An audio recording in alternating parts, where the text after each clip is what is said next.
loves, hope you're well. It feels like I haven't spoken to you for ages. I really needed to have last week off and just switch off. I ended up going back home to Wales for a few days, and I really went like completely off the radar when I was there, and it was really nice.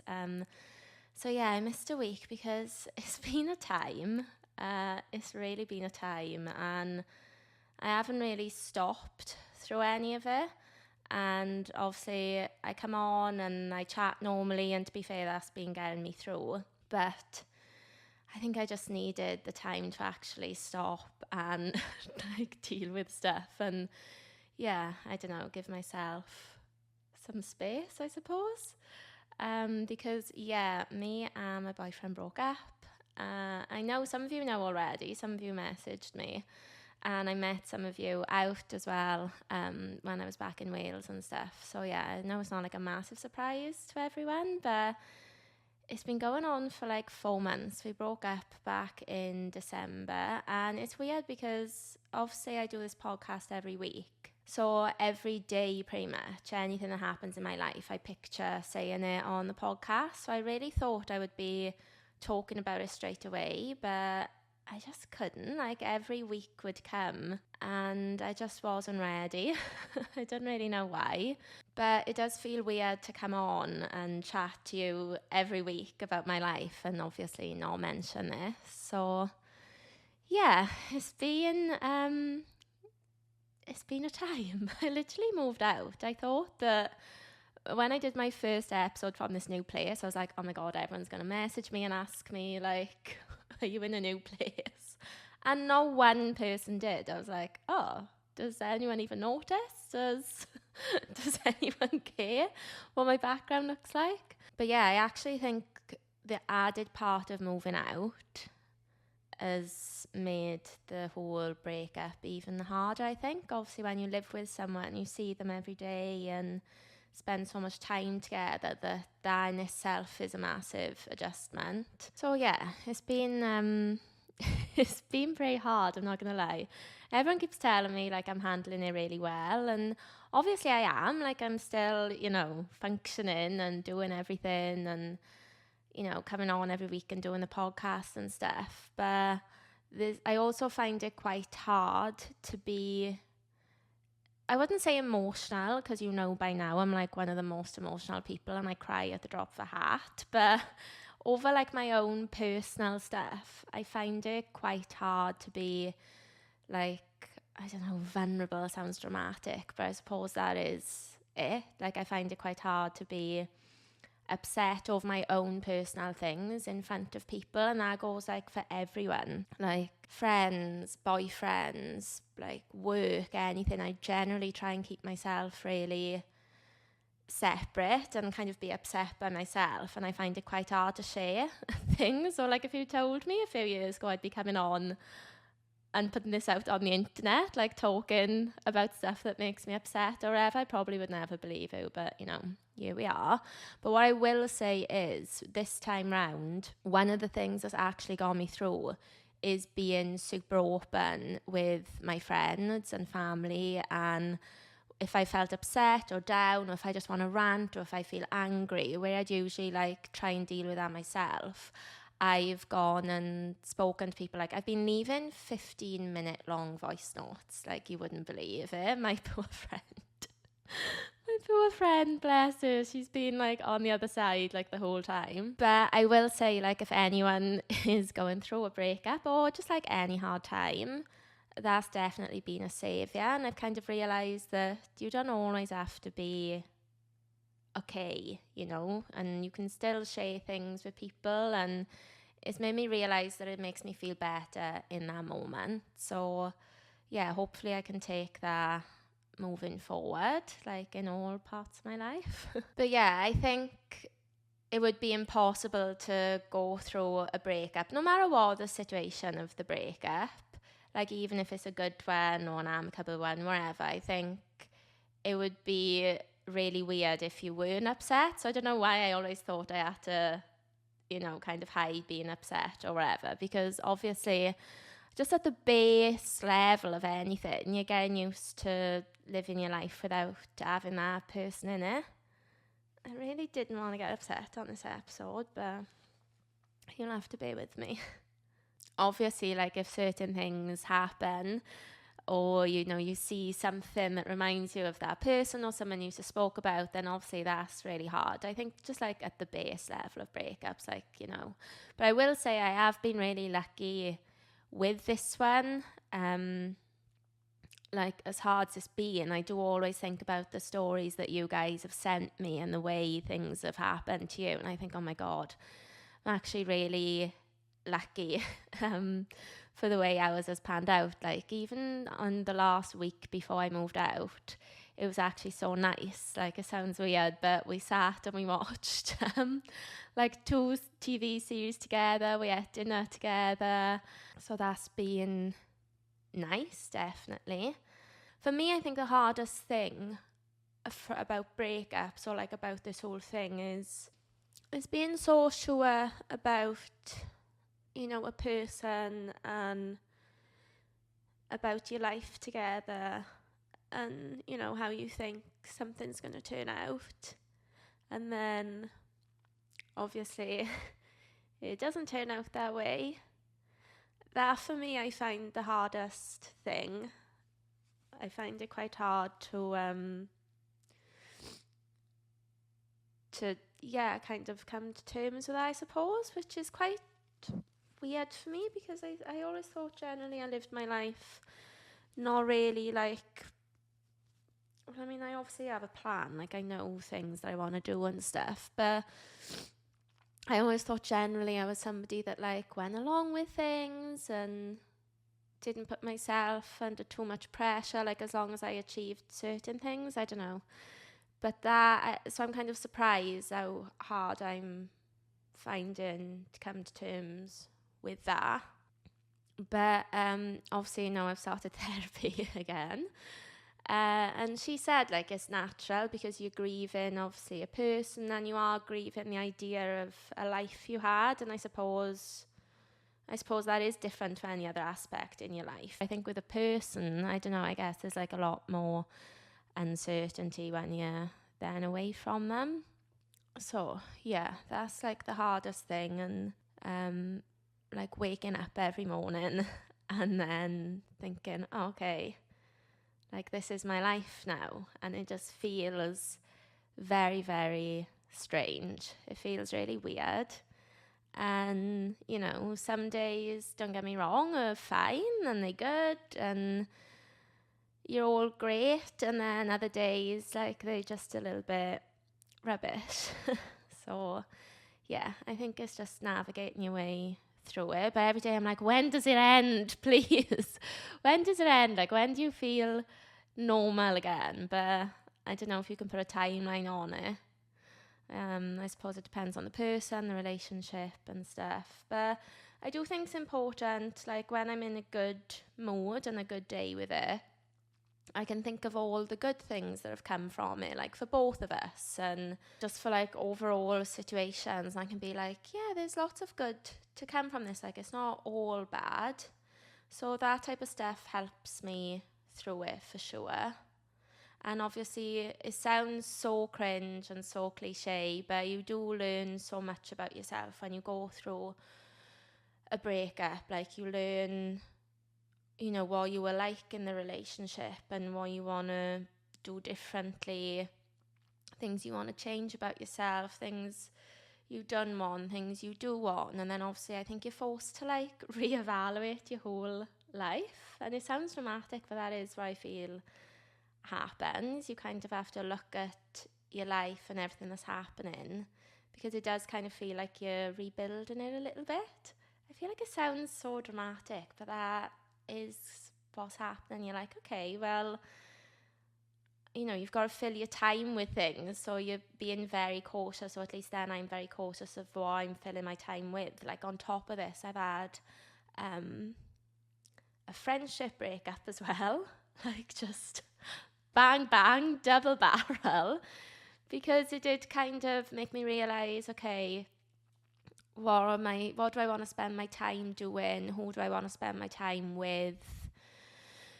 And like, as I said, I do struggle to be like completely open and honest with, it's not with feelings, because I'm like quite an open book, like, as you know by now, but like if I'm upset and stuff, you know, I wouldn't tell every single person I speak to that I'm upset. And I felt like that with one of my friends. For whatever reason, I felt like I didn't want to share everything with her, which obviously like wasn't nice and wasn't nice for her. So then we kind of had a friendship breakup, which is obviously, you know, doesn't make you feel good either. It's like you're still breaking up with a person and like ending a relationship. So yeah, that hasn't been good, but it does make you, like I said, like look at everything and reevaluate your life and what you like doing, and things. Because I do think it's easy. I'm not so sure about when you get into a relationship with somebody, but I think especially when you live with someone, it's very easy to, you kind of do your own thing in the day, and then because you know you're seeing them in the night, like your partners, whatever, and you enjoy their company, then that's kind of what you end up doing, and then you end up just like staying in, and it's all nice. But then when you're out of it, you think, well, I don't want to stay in on Saturday night watching TV by myself, so like let's go out. And then when you're going out, you're like, why weren't we doing this anyway? Like, we saw our boyfriends 7 days a week anyway. Not that I never used to go out, like I definitely did.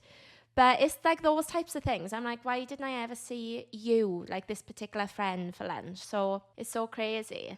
My friend is going through a breakup at the same time as me, and in the least selfish way possible, it's the best thing. And I know she won't mind me saying that because she feels the same with me. But the chances of it, like, she's literally going through it, like she's going to be moving out soon. So we've been meeting up for lunches, and literally we went out for lunch the other week and we were there in the same place for 8 hours. We were there so long that we had lunch and dinner there. We went for lunch on the table, chatted, used our reservation up. They were like, obviously we need to bring the next person in. Do you want to sit by the bar? We said, yeah, fine. Ordered another bottle of wine at the bar and then ordered more food to the bar. We were there for 8 hours. And that's like what you need, honestly. Lunch with your friend can just vary from, I'm having the worst time of my life and I've realised I've got, you know, deep commitment issues, or 1 minute you can be saying some really rogue, deep, heartfelt story about issues in your past, and I just feel like I really need to be loved the right way. And then in the next minute you're like, I really need to get my hair done. Where do you get yours done? Like the difference in like deep serious shit and then just absolute rubbish, and then like, let's book a holiday, let's book a flight, like all over the place. But yeah, that's been really good, kind of picking your time, I suppose. Like I said, kind of like picking your life and what you want to do with it. So anyway, I'm not gonna like spend the whole episode talking about it. I just wanted to update you, and yeah, this is kind of why I'm asking for nice love stories. I think going through a breakup when you're online on social media, it's really nice to see things that you relate to and somebody going through the same thing. But for me, I'm really wanting to see some positive, like as nice as it is to see other people going through the same type of thing as you, or worse even. For me, I'm like, it would be nice to see lots of nice positive stories. So that's why I kind of want you guys to send me a nice love stories to kind of give some faith and hope back into the news feed. So yeah, if you've got any nice love stories, then send them in to sadie@lovewhatluck.com. Literally, tell me how you met your partner. Tell me anything about your current love story or status, because I really need them right now. Yeah, I think it's still nice, like even when you're going through all this, to believe in happy endings, and I really don't want to be sad all the time. So yeah, that's what I'm going to try and do. I mean, guys, obviously wherever you're going through, like I had a really, really nice message this week from somebody saying, oh no, oh God, a tear just dropped down on my makeup. And at that point, I have to say, to myself to wise up. Like, crying on camera is one thing, but having it mess up my makeup is another. Like, pull yourself together. Oh. Honestly though, guys, the amount of secret cries I've had, I'm an absolute pro. Like, you know by now from my stories that I've always done work cries anyway. The amount of cries I've done and nobody's got any clue this happened. I will just go and disappear for 5 to 10 minutes, have a little cry, and then come back. Because that's what I find harder. Sometimes I can have a really good day, and then out of nowhere, someone will say something, and then I'll just feel upset. And it's just like 10 minutes, and then I'm okay again. But that 10 minutes can come on quite literally anyway. So I am really a pro at this point of concealing tears. I can't even remember what I was saying. That tear dripping down on my makeup sent me. Yeah. Oh no, that was it. I had a really nice message from somebody saying that. Actually, let me read it. She said, on episode 89, you did my story, and I just wanted to thank you again, as it's helped me mega in my life. Hearing it on Spotify whenever I want is helping me get on with my life, so thank you. And I think that's so nice. Like, you guys send me such big stories, like when such shit stuff has happened to you. And obviously it helps you, and it helps other people that are going through the same thing. So please still share your stories with me. But if you've got a nice love story, I'm definitely going to do one an episode, just purely because I need to. We need to get them out on social media for anyone that's upset. Like, you've still got to believe in love, you know, and happy endings, and also like different types of love and stories, and you know, I'm here for it all. Whew, okay. I actually do feel like a little bit of a weight is lifted now that I've told you, because like I said, it's so weird coming on you and like not telling you what's been going on in my life. But anyway, moving on. We have got, I think it's a dilemma this week. Okay, she said, hi Sadie, I've just started listening to your podcast recently, and I feel like I keep hearing similar stories to mine, so I thought I'd tell you about it. About 6 or 7 years ago, I met a boy. I say boy because he ended up behaving like one. Nice. And we clicked almost instantly. We were only together a year, and it was the hardest year I've had. Everything started off well. However, as we got more into the relationship, he would prioritise his friends over me, which is fine, but when I was coming home from uni to see him, it got really irritating. I'll be honest, I blamed his best friend, and we always clashed. We couldn't be in the same room as each other. After a very messy breakup and lots of, this would be the perfect relationship if it was in 10 years' time, and you are the biggest regret I have, when he was drunk, I went back to uni to get a phone call to say that he had got with one of my friends back home. He went off travelling and I went about my life. A year later, I had finished uni and I had some time in London before heading home, and I had a dinner dance to go to and a date. I thought the date went well, nothing happened, but he ghosted me. I went to the dinner dance the next night to see my date there with his girlfriend. What? Hang on, so she went on a date, it went well, they didn't kiss or anything, but she never heard from him, only to see him the next day with his girlfriend. I'm sorry, that is disgusting. What was the point of him going on the date? Can I just say, what was the point? And this is going to sound backwards, but if you're going to cheat, if you're going to go out of your way to have a date with somebody else behind your girlfriend's back, wouldn't you want to see it all the way through? Like, what's the point in just going out and having a chat with somebody else? I don't know if that sounds backwards, but do you know what I mean? Throughout the night, my ex's best friend, who I couldn't stand, came up to me, asked what was wrong, said he couldn't deal with me looking miserable, so offered to take me into town, buy me a drink, and we became friends from there on. Okay. I'm going to have to do a recap in a minute. So, she always clashed with her ex's best friend, but then she saw him out and he said, you look really miserable, let me take you for a drink. That's like something from a film, like, you know, one of those, what's that one with Seth Rogen and Katherine Heigl? You know, the pregnancy one, and like they hate each other, but then like they end up together. It's giving those vibes. 6 months later, my ex had returned from travelling to a phone call to say that I was now with his best friend. Oh my God, they're actually together. 5 years later, we are now engaged and planning a wedding. My friend / ex's girlfriend is now my best friend and is going to be one of my bridesmaids, and my ex is likely to be a groomsman. Some people think we're mad and some people think it's fab that we can get on so well. What do you think? I'm blown away by that. I've got to recap. So she has this relationship with a boy. It's completely messy, the worst year of her life, and lots of it she blamed on her boyfriend's best friend. A year later, she's out, has been ghosted by a guy who's got a girlfriend, sees the ex's best friend out, who she hated, but they ended up going out together, having a nice time, and fast forward, they are now engaged to be married. Here's what I think about that.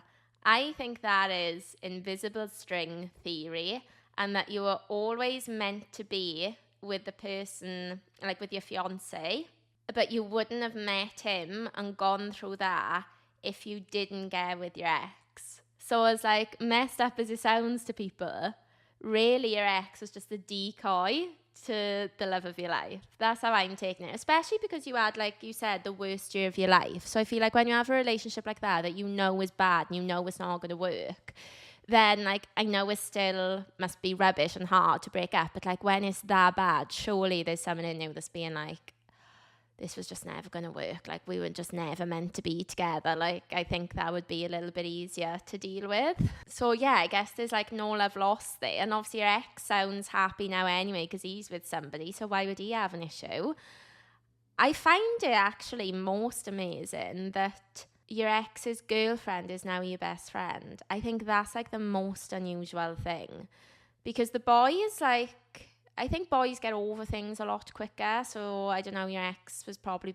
you'd be annoyed, wouldn't you, if your ex got with your friend. Like, that's a big deal. But I think boys get over things a little bit quicker. But for the new girl to come in, like, imagine you've just met somebody. It's like the whole thing about somebody being friends with their ex, isn't it? And obviously they're all intertwined. So I think that's the most amazing thing, that girl has been able to come into a situation where... there's like the three of you have got a past and she's the new girl and she's friends with it all. I think it's fab because it's only crazy if it doesn't work and if it's toxic and if you're all there talking about each other behind each other's backs or, you know, like that type of stuff. But it sounds like they all get on. So how amazing is that? I am learning that love is not a linear line. There's lots of ups and downs to it in different stories and instances.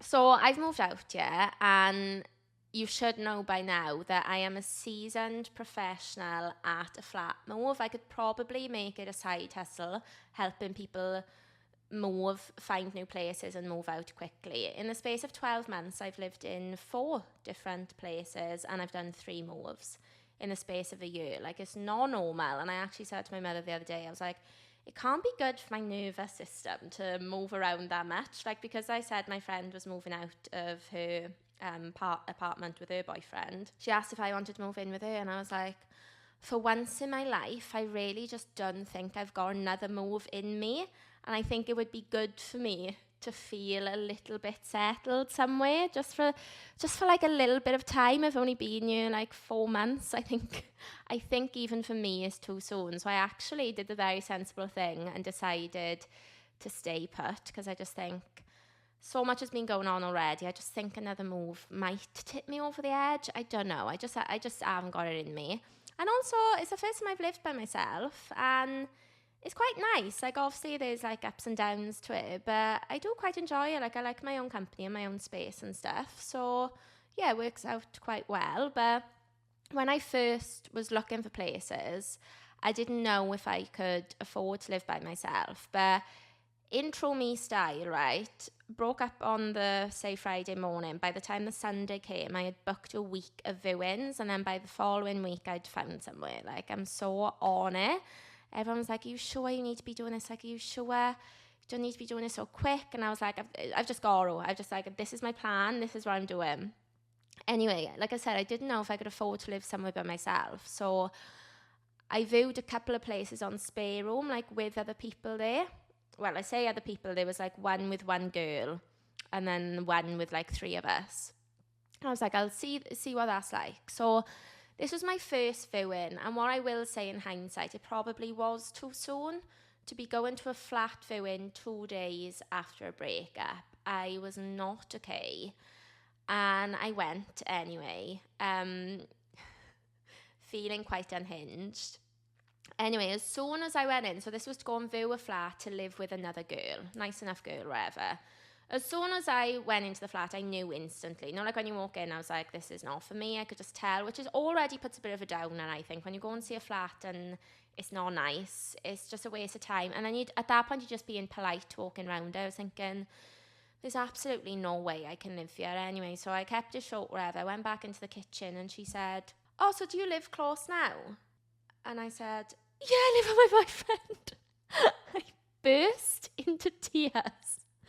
I was like, yeah, I live down the road with my boyfriend. I was like, I'm sorry, we've just broken up.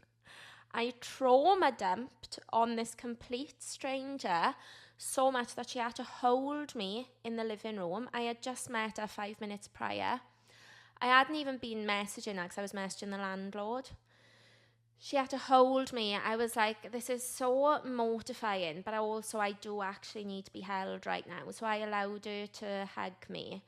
And I just stood there crying to her, and I was like, I'm so sorry. And she was like, don't worry, that's happened to me. I broke up with my boyfriend, like that's why, I've just moved into you. And I thought, I can't go through this with you, a stranger doing the same thing. I was like, okay, yeah, sorry, I left. I was like, oh no. So from that moment, I actually cancelled all my other viewings with other people and made the decision there and then that I quite clearly needed to be by myself. I was like, I cannot overshare to strangers going through it. Like if I'm crying in your kitchen straight away, like I just thought I just can't do it. I need to be by myself. So again, that's a good that came from it. So then my next viewing, right, I messaged the estate agent. And again, you have to remember, like, the emotions are all over the place. And to put it lightly, I was unhinged. Like, that's how I would describe myself then. And I walked to this viewing and I'm on time. And I'm messaging the estate agent, like, I couldn't quite find the door, like, it's different buildings, wherever. I messaged him, it's not delivering.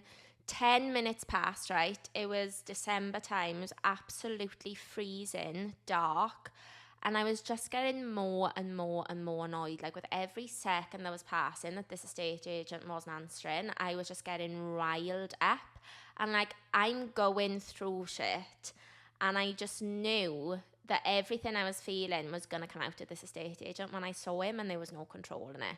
So anyway, 20 minutes I'm waiting for this guy to come, right? As soon as he came, oh my God, I couldn't even look at him. I was like, I've been waiting 20 minutes. It's freezing cold. Why haven't you answered your phone? He's like, oh, he was a young boy. He was like 21, maybe 22. He was like, oh, sorry, I didn't have signal up there. I was like, you should come out, shouldn't you? And find me and tell me why you're running late and not leave me hanging outside. Which, to be fair, he was in the wrong. Like, 20 minutes of me waiting outside in a property. Anyway, I was like, is it this way? Walked, I didn't even know where I was going. Walked off in front of him as the leader who didn't know where she was going. So he was like shouting behind me, yeah, it's just on the left here, just through here. I was like, right, couldn't look at him. Walking in front of him, like stomping up the stairs. Anyway, went to view the flat. This man answered he was cooking his dinner. So instantly I thought, right, I can't ruin your dinner now. I've ruined this man's evening. I've ruined my own. So I went in, and obviously I was nice and polite to her and looked round, and the flat was nice. So then I'd obviously calmed down. So I came out. And then again, I trauma dumped on the estate agent. And I was like, I'm really sorry, I'm just going through a breakup and this is the last thing I want to be doing right now, and I swear I'm not usually this rude, but I'm really having a tough time at the minute. And he was just like, oh, it's okay, no worries, no worries. So I was like, I am really sorry. He's like, do you want the flat? I was like, I need to think about it. And then bless him, he had to ring me like 3 days later to ask me if I wanted it, and I could feel the nerves through the phone. He's probably like, oh my God, I have to ring this mental girl and speak to her again. He's like, hiya, sorry, just following up from the other day. But thankfully I was like, don't worry, you're safe today, I'm having an okay time, and I don't want the flat, so you never have to deal with me again. But actually, that was like a good sign. Now I knew I was gonna move into this flat because when I came, the landlord is like the guy who owns it. Oh, obviously.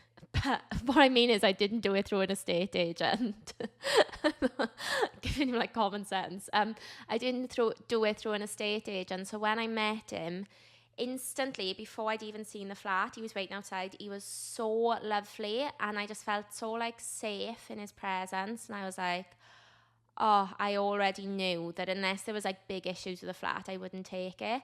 And I came and the viewing went on for 40 minutes because he was so thorough, and he was like telling me everything about it, like about the light switches, about the balcony, about everything you can think of, right? And I didn't cry for the whole time, which at that moment, at that stage of my life, to not cry, going through that for 40 minutes was like a really big deal. And I just knew there and then, I was like, this has to be the flat that I take. So yeah, it's always good to come from things, guys, and always lessons. That's what like I keep telling myself. Like there's always lessons from everything, and everything always happens for a reason, and everything does always work out. And that's like the biggest thing that gets me through, really. Have you heard how the founder of Hinge met his wife? So they were college sweethearts together, but he had a drinking problem. So she broke up with him and moved away. She moved to London, and he was absolutely heartbroken, thought he'd never meet somebody like her. So he developed a dating app to try and find somebody as good as her or similar to her, wherever.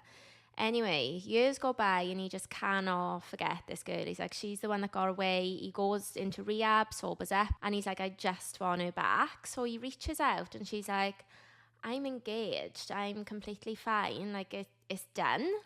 And he's like, no, I have to meet up with her. And she said, I actually can't meet up anyway. I'm in Switzerland at the minute.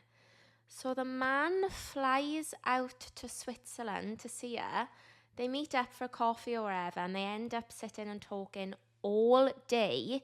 And at the end of it, she says to him, I think I'm going to have to call off my wedding. Like, I think it's you I need to be with. And then she calls off her wedding. She was due to get married in a month. And she calls off the wedding and then gets back with the Hinge guy. And then he'd already started developing the app, but I think it was more like a Tinder vibe.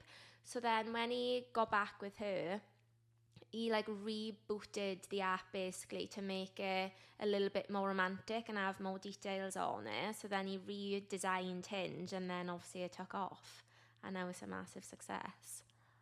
Is that not the craziest story? But oh my god, the fiance. Oh, imagine me and that fiance. My god, like your missus comes home, due to get married in a month, you're all set, and she just comes home and is like, I'm actually going to go back to my college sweetheart. He's sobered up, he's changed, and I never stopped loving him. The pain. And then to top it all off, he's then the founder of Hinge and is probably all in the papers, this like multi-millionaire, just like really rubbing salt in the wound there, innit? Oh my god. So it could be worse, guys. I think could be worse. Yeah, so that's it. I think I'll wrap it up there. And yeah, we'll go back to normal next week. So yeah, if you've got any stories, obviously a nice love story would be good, but any like dating disasters, wherever you want to share with us, then please send it in to Sadie@lovewhatluck.com. And I hope you're all doing well. I just am glad that I've always had the belief that the universe always works in your favour. And I really do believe that, and I always have believed it. So that's what my closing comment's going to be on this week's episode, that everything works out in your favour and as it should. Like everything bad that's ever happened to you, you've got through.